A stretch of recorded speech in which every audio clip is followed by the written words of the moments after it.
Hello lovely people, ఎలా ఉన్నారు అందరూ? ఇవాళ నేను మీకు రోస్ మిల్క్ పుడ్డింగ్ అండి. ఇది రోస్ మిల్క్ పుడ్డింగ్ అంటే చాలా సాఫ్ట్గా, చాలా మెల్ట్ ఇన్ మౌత్ అనమాట. నోట్లో వేసుకుంటే అలా కరిగిపోతుంటుంది. చాలా ఫ్లేవర్ఫుల్గా, చాలా యమ్మీగా ఉంటుందన్నమాట.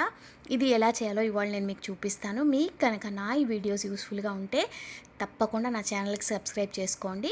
సో ఈ రోస్ మిల్క్ పుడ్డింగ్ అన్నాను కదండి, నేను ఇప్పుడు ఇది కట్ చేసి చూపిస్తాను. చూడండి, మీకు ఎంత సాఫ్ట్గా ఉందో, పిల్లోలాగా ఉంటుందండి. ఇది చాలా యమ్మీగా కూడా ఉంటుందన్నమాట.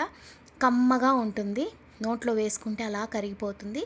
సో ఈ రోస్ మిల్క్ పుడ్డింగ్కి మనకు కావాల్సిన వస్తువులు కూడా మూడు వస్తువులండి. ఎక్కువ వస్తువులు కూడా దీనికి ఏం అక్కర్లేదన్నమాట. పిల్లలైతే చాలా ఇష్టంగా తింటారు. సో గబగబా వీడియోలోకి అయితే వెళ్ళిపోదాం. చకచకా చూసేయండి, టకటకా చేసేసుకోండి. సో కమ్మని రోస్ మిల్క్ పుడ్డింగ్ చేయడానికి మనకు కావాల్సిన పదార్థాలు ఏంటంటే, 1 స్పూన్ వెజ్ జెలటిన్ అండి. ఇది ఎగ్లెస్ పుడ్డింగ్ అనమాట, అందుకని నేను వెజ్ జెలటిన్ తీసుకున్నాను. మీరు కావాలంటే అగార్ అయినా తీసుకోవచ్చు, లేదంటే మీకు దొరకకపోతే కార్న్ఫ్లోర్ కూడా ఒక 2 స్పూన్లు తీసుకోవచ్చు. తీసుకుని ఫస్ట్ ఒక అర గ్లాస్ నీళ్లు పోసుకుని దాన్ని ఫస్ట్ జెలటిన్ని కలుపుకోండి. తర్వాత అదే ప్యాన్లో నేను 1 కప్పు పాలు వేశాను, అరకప్పు చక్కెర వేసాను అనమాట. సో ఇప్పుడు ఏం చేశానంటే, అరకప్పు లేదంటే 3 చెంచాలు సరిపోతుంది. నేను ఇంకా స్టవ్ వెలిగించలేదండి. ఫస్ట్ మనం వేసిన అగార్ పౌడరు, చక్కెర, తర్వాత పాలు అన్నీ కలుపుకొని తర్వాత దీన్ని స్టవ్ మీద పెట్టి ఈ చక్కెర అంతా బాగా కరిగే వరకు మనం దీన్ని అయితే బాయిల్ చేస్తాం.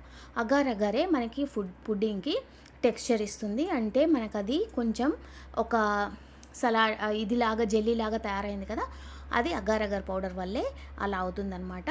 సో నేను ఇప్పుడు అడుగంటకుండా చక్కగా ఇలా మనం ప్యాన్లో వేసుకుని కలుపుకుంటూ ఉండాలండి. ఇప్పుడు ఒక 3 చెంచాల మిల్క్ మేడ్ అయితే నేను వేసుకున్నాను అనమాట.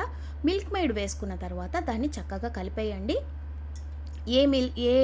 ఏ బ్రాండ్ అయినా తీసుకోవచ్చు, అదేం ప్రాబ్లం లేదు. ఇప్పుడు మనం మిల్క్ మేడ్ కూడా బాగా కరిగిపోయింది.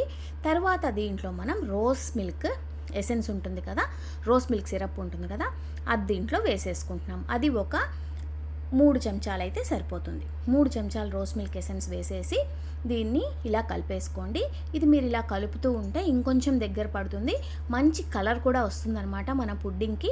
ఇది మంచి పింక్ కలర్లో తయారవుతుంది. ఇంకా కొంచెం సేపు ఉడికిందంటే ఇది మంచి కలర్ వస్తుందండి దీనికి.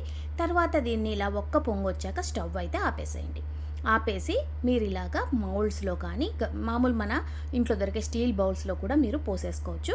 దీన్ని ఇలా చక్కగా పోసేసుకుని రూమ్ టెంపరేచర్లోనే సెట్ అయిపోతుందండి. ఇది కావాలంటే మీరు ఇంకా చల్లగా తినాలనుకుంటే ఫ్రిడ్జ్లో పెట్టుకోవచ్చు. సో మనం ఇలా 1 గంట సేపు వదిలేసామంటే ఇది చక్కగా ఇలా సెట్ అయిపోతుంది అనమాట.